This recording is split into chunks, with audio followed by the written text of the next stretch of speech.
All right, so listen closely, all right?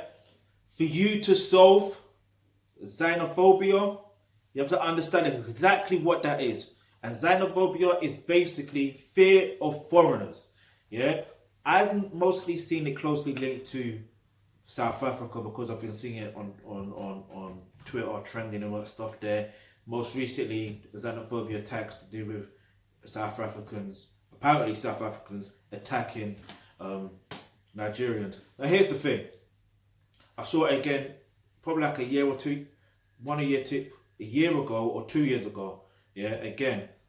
So I've mostly seen that word xenophobia linked with South Africa. Now I'm not going to say all South Africans have fear of foreigners, because at the end of the day, words are powerful, right?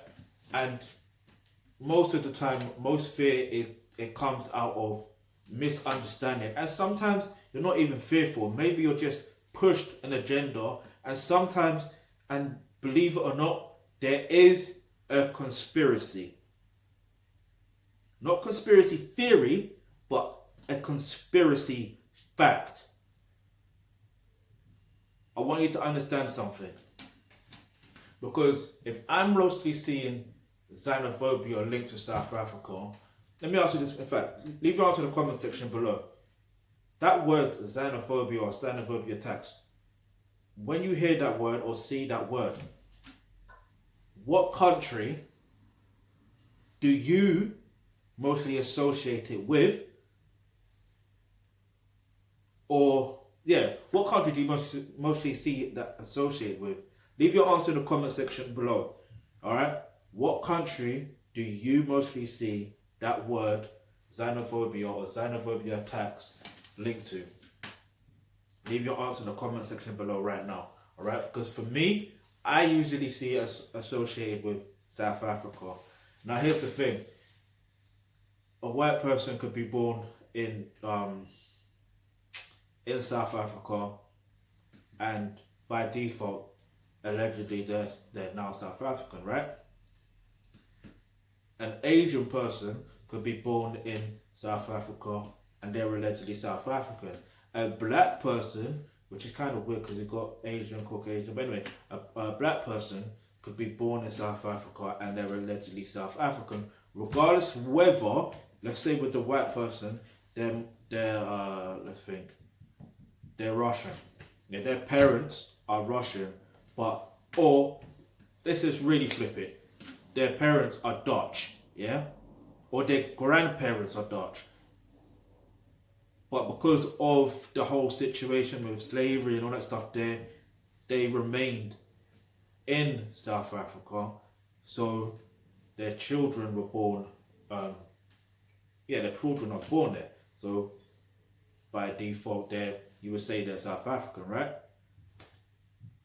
But then the maddest thing is, okay, the same thing with Asians, right?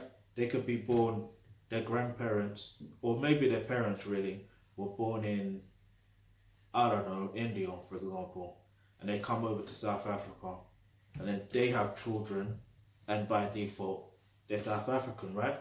What, because they've got a passport? Listen, I don't know how that works. I'll be completely honest. I will do me more research on that. But the point I'm trying to make is, at the end of the day, you have to understand the concept of what really is a foreigner. What really is a foreigner? Because by nature, as human beings, we tend to travel.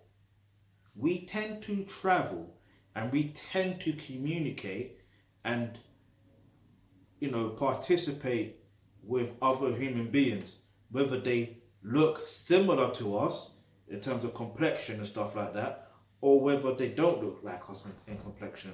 So the point I'm trying to make is, earlier I said with the xenophobia, I normally see that word associated with South Africa. But you know what's interesting? It happens in Britain too. I don't see the word trending in Britain in terms of xenophobia attacking Britain, but if you look how Brexit was promoted in the mainstream media, it was like they feared foreigners, like they feared immigrants. So the point I'm trying to make is this. To solve this problem, you've got to understand who one person is, or first and foremost, you've got to understand who you are. Yeah? And I want to break this down very quickly because I don't want to make this video any longer than it needs to be. But here's the thing. What you need to do is study who you are as a human being. Then you've got to study yourself as your actual gender, yeah, what your role is and all that stuff there. Because believe it, every single person has a role to play, yeah. Want things to work, there's a system in place and you have a role to play, yeah, and you have to play it well, yeah. So that's another thing, and I'll get into that a bit later. Then the other thing is studying your culture. You understand your tribes, where you come from, like where your ancestors come from, because they are you and you are them, yeah. Then the other thing is, once you got all that out of the way, you know who you are, you ain't got to worry about other people. But if you are curious to know about the other person, yeah, and you are fearful that they may come over and take over whatever you may have, the one thing you got to understand is this. Why do you fear that if you know what your culture is and what you represent and what you stand for? Think about it. Does that make any sense? You know your role, you know your position, you know no one can take your position because you know your role within your culture, you know your role with your gender, you know your role as a human being, so no one can ever come over and take over. Yes, colonizers have tried to do that, and I like to say the word try. The reason why I say try is because if you look at history, everyone has always fought back in some way, shape or form. That's how it goes. You're going to fight against what you feel is not right. And even if you do sit back and not fight, it's like, okay, well, it's a strategy. Like, okay, well, I know if I fight back, they're going to do this because they've done this before, so I've got to re-strategize. That's how it goes. So,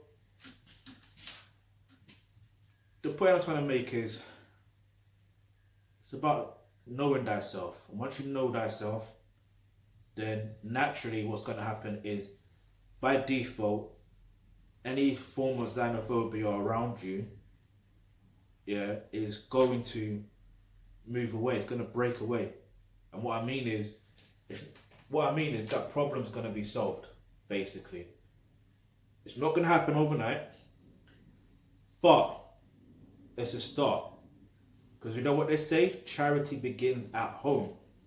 And that home is you. That home is you.